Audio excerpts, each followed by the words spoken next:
Guys, so yan guys, kagising mag-aayos tayo.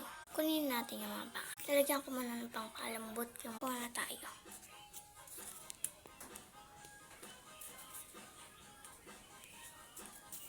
Takpan na natin. Yan. Uy.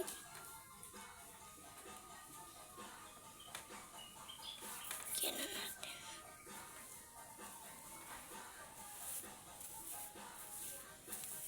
Lalagyan suklay na tayo.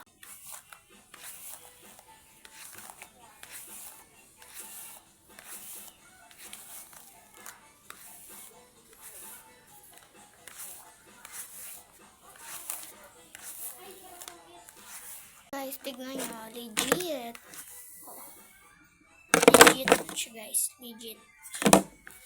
So, yan. Diba nakatapos na tayo guys. Bye guys.